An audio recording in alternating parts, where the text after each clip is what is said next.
When European settlers first arrived in New Zealand, they encountered wildlife unlike anything they'd ever seen. These unique island species thrived in dense rainforest without any native land mammal predators. But as the forests were cut down and new predators arrived, the birds began to disappear. Some have gone forever.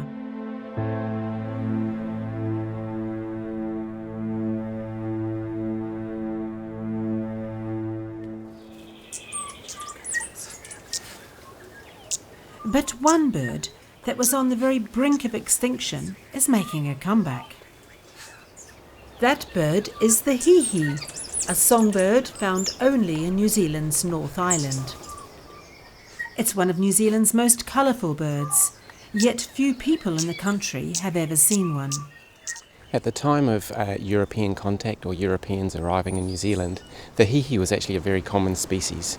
However, that changed very quickly. There was a lot of large-scale clearance of forest. There was a lot of exotic mammalian predators introduced into the country, and the hihi did not cope with that very well, and the populations crashed. And by 1890, we lost hihi from everywhere except a single small offshore island in the Hauraki Gulf, Hauturu, or Little Barrier Island. Something had to be done to save the hihi. So, in the mid-1990s, an ambitious rescue plan was put together. The idea was to relocate some of the birds to other islands, such as Tiritiri Matangi. It's a nature reserve open to the public and just a short ferry ride from New Zealand's biggest city, Auckland. This island had already been cleared of predators and replanted with native forest. We brought over 40 hihi, 20 males and 20 females, to establish the population here. It was a bit of a rough start. Within the first month of letting the birds go, the population had crashed down to 4 females and 12 males, and that was our founder pool for the population. So it was a very nervous time back then in the mid-90s, but the birds did very well. They bred successfully, and the population increased and is now capped at about 200 adult birds. The hihi are cared for throughout their lives. They raise their young in specially designed nest boxes and are given a supplementary diet of sugar solution at feeding stations within the forest. Scientists from as far afield as the Zoological Society of London work with New Zealand's Department of Conservation to monitor the hihi year-round. Each of the 200 birds on the island must be banded and their DNA recorded. So this is a male hihi, or stitch bird, and we've just caught him. He's unbanded, and in this population we try and have every bird banded with an individual combination of colours so we know who they are, and that's really important for us to be able to track how the birds are surviving, who they're breeding with, how they're breeding, and how successful they are. The chicks are given regular health checks from the time they hatch.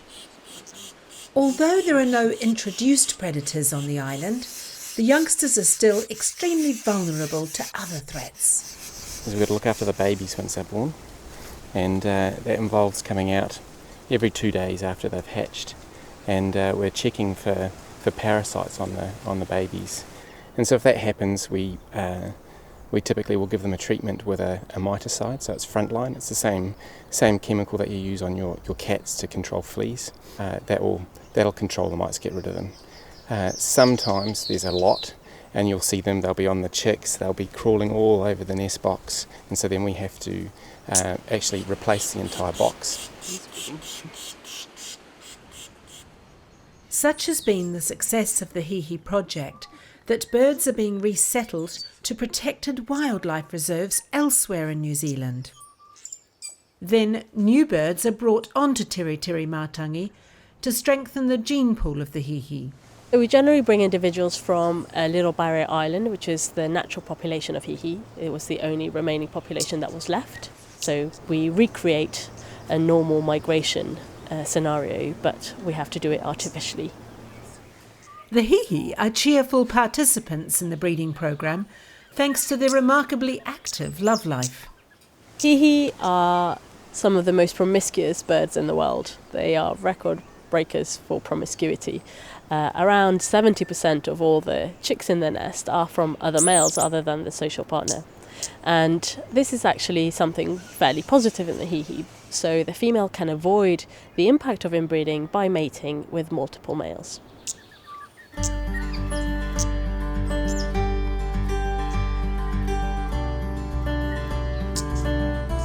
The Hihi project couldn't have happened without the tireless work of volunteers and support from wildlife enthusiasts visiting the island.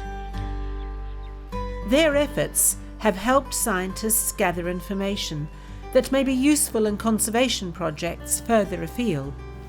These days, Hihi have become almost a model system in conservation biology or small population management, and it's informing conservation projects globally on how to manage species which are critically endangered and require support in order to recover. So Tiritiri Matangi's Hihi Recovery Project has not only helped to save one small bird from extinction, but has also become a blueprint for managing fragile ecosystems that can be used to save other endangered species all around the world.